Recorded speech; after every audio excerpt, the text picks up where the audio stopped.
তথ্য উপদেষ্টা সৈয়দ রিজওয়ানা হাসান বলেছেন, নির্বাচনের পরিবেশকে ভীতিকর করতেই ওসমান হাদির ওপর হামলা হয়েছে।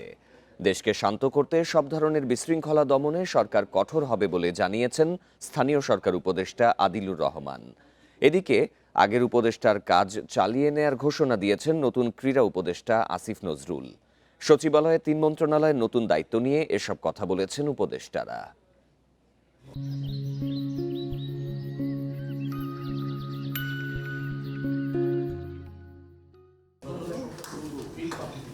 ১১ ডিসেম্বর অন্তর্বর্তী সরকারের উপদেষ্টা মাহফুজ আলম ও আসিফ মাহমুদের পদত্যাগের পর তাদের শূন্য হওয়া ৩টি মন্ত্রণালয়ের দায়িত্ব ৩ উপদেষ্টাকে অতিরিক্ত দায়িত্ব দিয়ে দপ্তর পুনর্বণ্টন করা হয়।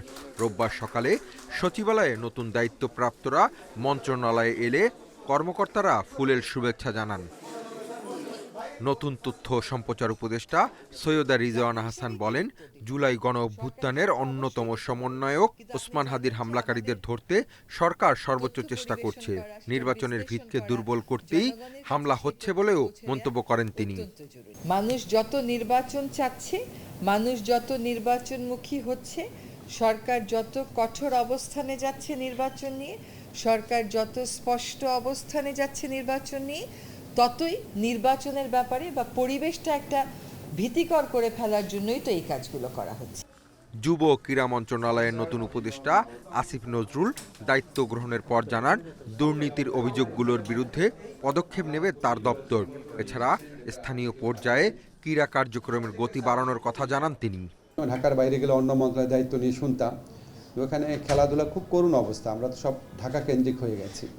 ঢাকার বাইরে যে স্টেডিয়ামগুলো আছে, তারপর আপনার বিভিন্ন আমাদের মন্ত্রণালয়ের বিভিন্ন অফিস আছে, সেগুলিকে কীভাবে অ্যাক্টিভেট করা যায় সেটা চেষ্টা করব।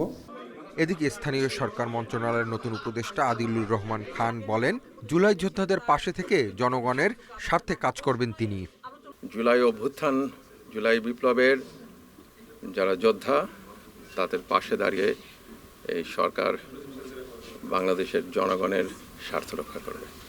এ সময় আদিলুর রহমান জানান, তফসিল ঘোষণার পর বড় কোনো প্রকল্প নেয়ার সুযোগ নেই, তবে আগের উপদেষ্টা রেখে যাওয়া কাজ শেষ করার কথা জানান তিনি। নির্বাচনের তফসিল হয়ে গেছে, বড় কোনো কাজে তো হাত দেওয়ার সুযোগ নাই। Hasif Mahmud Shah, independent news, Dhaka. পুরাটা